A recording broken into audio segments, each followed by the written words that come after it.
Listen up, punk. You know who this is, so shut your mouth and open your ears. Now you're either helping the cops or someone you're hanging with is, and I don't care either way. But let's see how you like it when the tables are turned.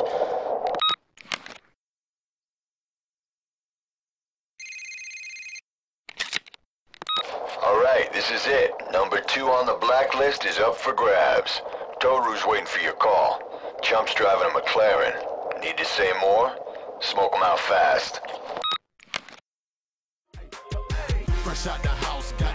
Hello everyone, this is Olive Branch and welcome back to Let's Play Need for Speed Most Wanted. In this episode we're going to be driving our Ford GT, the Gatmobile, in order to take on Blacklist number 2, Bull. I've done all the race events and milestone events and we're ready to challenge him. But we're not going to do that just yet because, well, look at the stats of our poor Gatmobile here. It's been in the garage for so long that its top speed, acceleration, and handling are just pure junk compared to everything else that we have in our garage. So we're going to have to take this baby over to the car shop, not the car shop, I'm sorry, the performance tuning shop, and we're going to upgrade it as far as we can. Alright everyone, here are the stats before and after for the Ford GT, Ford Mustang GT, the Gatmobile. So these are the stats before, and these are the stats after. As you can see, I'm using the tires mark we got from Ronnie in order to upgrade our Ford Mustang to the maximum possible, the Gatmobile. The handling from the tires upgrade is just a little bit higher, but, well, from before and after you can see that the stats really changed quite a bit. The Gatmobile is not a top-tier car, but it can be pushed to very respectable stat distribution. And these stats will be enough to take on Bull comfortably. So, let's go back to the menu and see what Bull wants to do. Alright. Mr. Bull. He wants us to run a circuit race and then 2 sprint races back to back. This should be very interesting because I was expecting him to challenge us for 4 races, but I guess 3 is the number of the game here for the runners up to Razor. In any case, let's get started. The Mustang is waiting, the Gatmobile I should say, is ready and waiting to take on this Asian over here.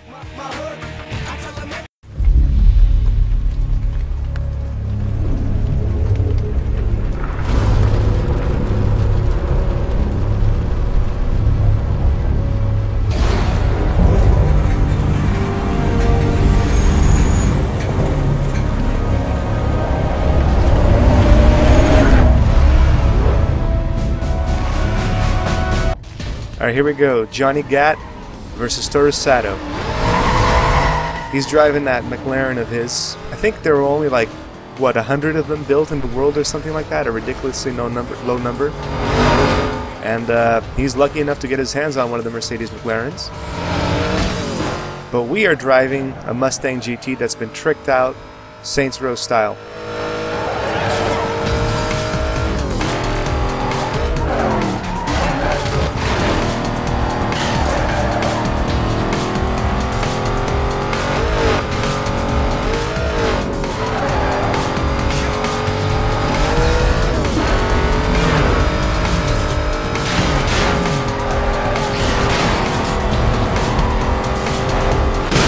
This isn't even a contest.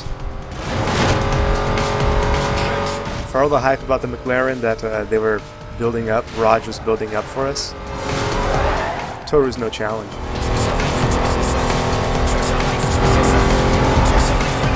Oh, by the way, you may have been wondering, what was up with Razor's thread over there about turning the tables on the first phone call?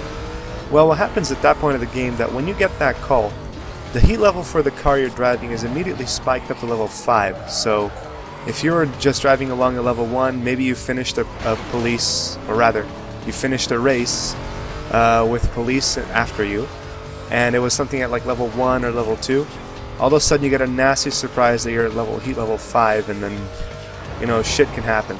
It caught me off guard, but since I was racing a race that didn't have police, I just immediately went to the safe house, I switched my cars, and I continued on driving with other cars in order to bring the heat level on the stalls down. And Bull got knocked out there while I was gabbing. I knocked out a truck on the way. First lap complete. 1 more to go. Or 2 more to go, including this one.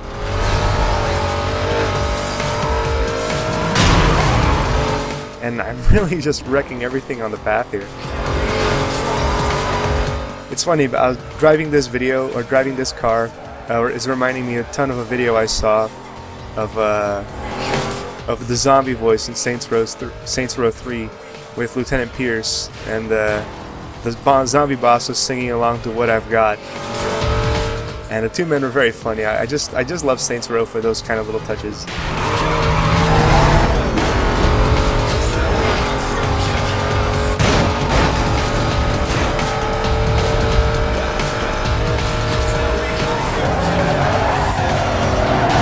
Ooh.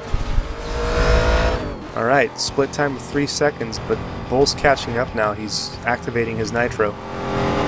And it's this curve that got Bull tricked out, I think. Look at him slip past us. He's going to smack his car straight into the wall. If he didn't smack it, he sure as hell had to release or lower his speed to 0. While we just speed braked around the corner. And he crashed into that cab. Every little bit matters.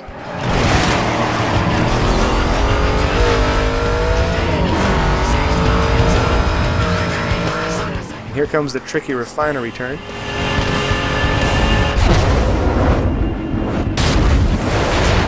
I turned a little bit too early there. But it's okay.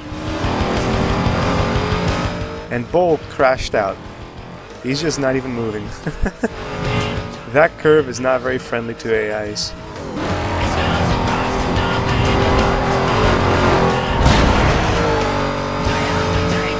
Final lap. We're a comfortable 2,000 feet away from Bull. Barring any horrible misdriving on my part and Bull not getting too much of a rubber band, we'll be fine. But it looks like I spoke too soon. You already cleared 500 feet just between me mentioning it and finishing mentioning it. Gotta keep pushing. There we go.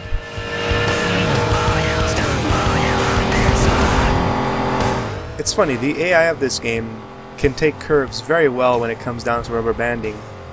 Especially when you're taking turns. It seems that the game like reads the speedometer and then it says, okay, how fast is the player going? How far could we comfortably push the AI between takes, so to speak, of the meter flashing. If you're driving down a straightaway in a highway and you're pushing like 230 or whatever, the AI won't catch up to you at any point. But if you're doing a lot of tight turns like this, the AI has a lot more chances to catch up with you. I think that rubber banding is based off of your speed rather than track, which can be kind of surprising, seeing AIs take curves at around twice the speed that it should be able to. But both spun out once again. I've gotten used to the AI's BS in this game. Too many lap knockouts to mention. Too many. Oh, and now it's my turn to get wrecked into that wall. But it's no big deal because we're done. Bull's just given up. He went straight off the course.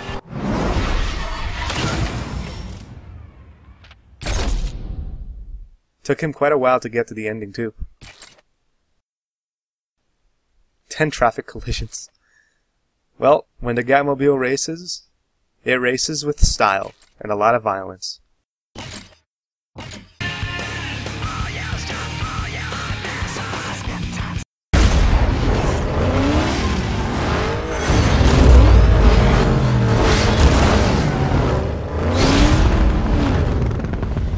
Alright, Sprint is up next. This should be a straightforward run and gun A to B style.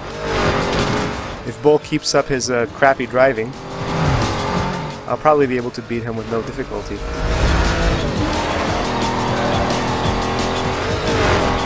Alright, here comes a shortcut opportunity on the left. Bull just going off the road, going so fast over that ramp. And, oh, Bull, you bastard, you blocked my shortcut opportunity. Normally I don't take the shortcuts offered in this part of the route. I think it's more worth it to just go on the road itself. There's too many chances you'll just smack yourself into the wall and lose a lot of speed when you could just keep the speed you're up to with the gentler but longer curve on the road itself.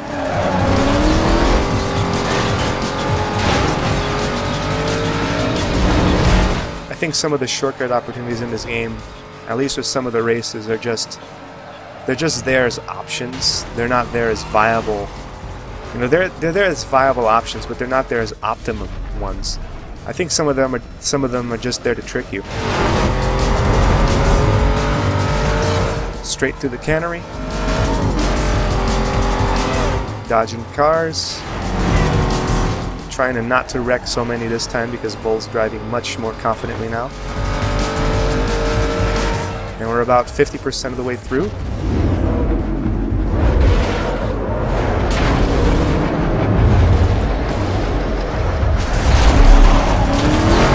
And Bull, once again, can't take that curve. He went straight off the road.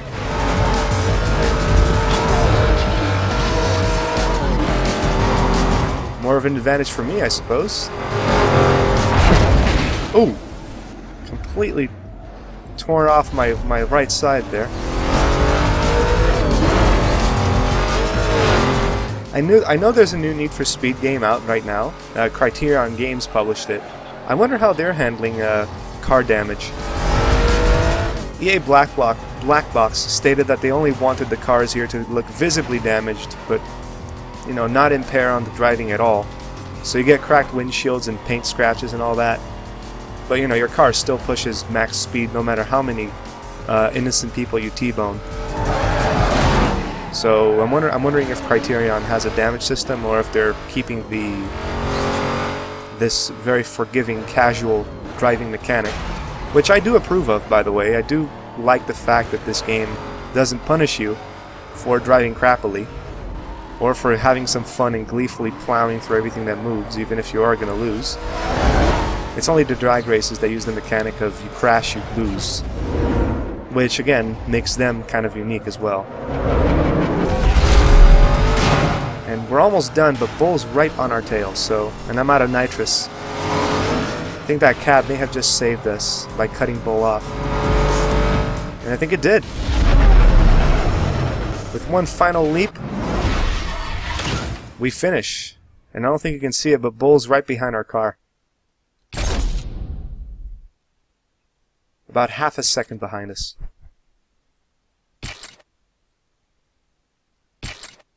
Still no contest.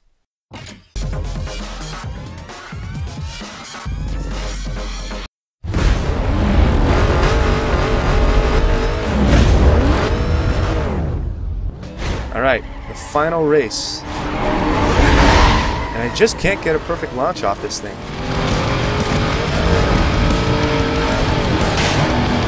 And oh man, I wish that I had installed a mod or something that allowed me to see the windshield. There is a mod out there. I'm using the widescreen mod for Windows, and it's quite helpful because you know it lets me capture the screen at full HD.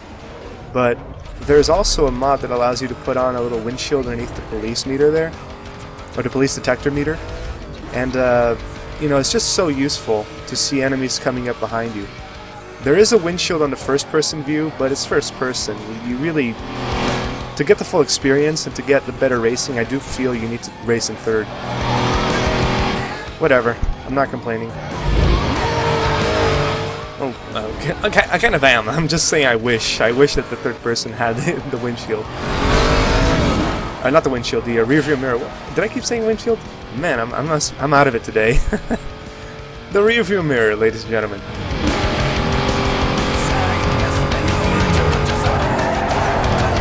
And Bull saw an opportunity to take a shortcut. I didn't, so I was way too busy talking about mirrors and windshields to do anything of it.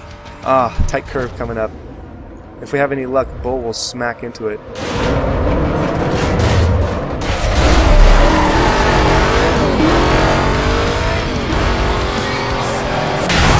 Oh, I did not want to smack into that cabbie. Then again, when do you ever want to smack into an innocent person driving?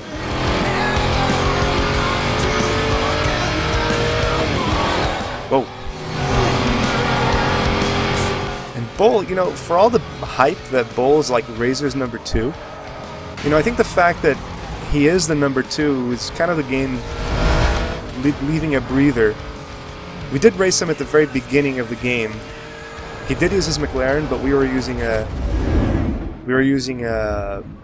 BMW G3.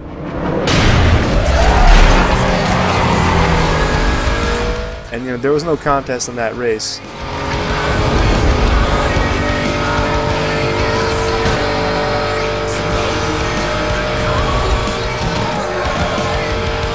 I like this stretch of highway right here. There's a good opportunity for you to just get some really good speed. It's nice and wide, little danger of you smacking into a car, unlike Bull, who just once again is acting like one and smashing into everything that moves. I should just call myself the Toreador and be done with it.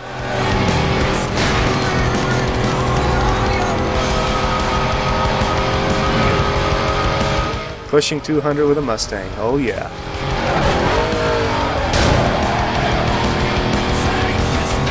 Whoa! I almost crashed into that cab. I wasn't paying much attention to the road.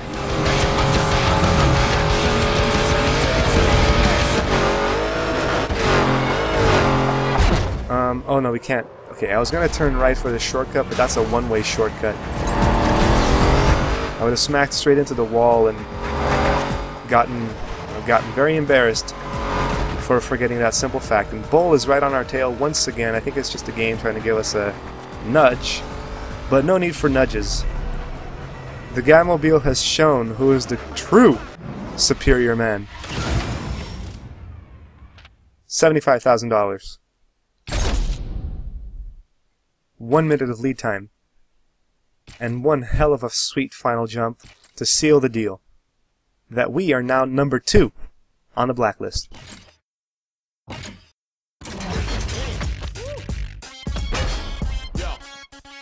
Yo, let me see some heads nodding, fist pumping, feet stomping, shaking necks, breaking, earthquake. Let's move. Battle, we got nothing to prove. No new items unlocked because Ronnie was the final person to leave anything. So Bull is all that's left for Bull is hopefully getting his car. And I really want that McLaren, so I'm gonna hit the middle first. Look at that! First shot, pink slip, not even a single miss opportunity. We are getting every single Blacklist car that we're missing. That leaves us with a unique performance upgrade to any of our car we want, and a supercharger. That's not so good. Most of the higher end cars are turbo. But you know what? I'll take it. It's easy. I'm folding this dimension and breezy. Event Horizon, Miles Bennett, Dyson, M, Tyson, M, write a component for Black orators of the year. Yeah, hear the masters of the hemisphere. Universe. Pumping knowledge through the Here we go. Blacklist number 1, Razor, whose strength is everything. The game is just trying to build this guy up so much as the evil bad guy who's good at everything. So we're not going to give him any more chances to race on our ride. We're getting that M3 back.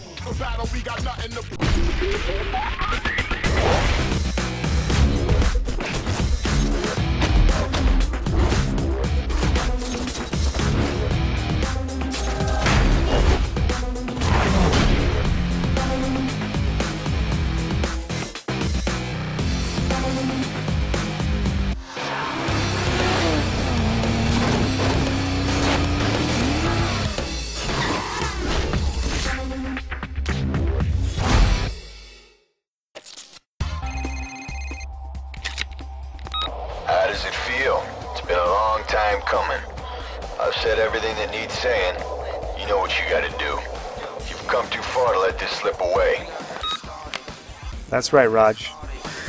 Our quest is almost over to reclaim our ride and our reputation.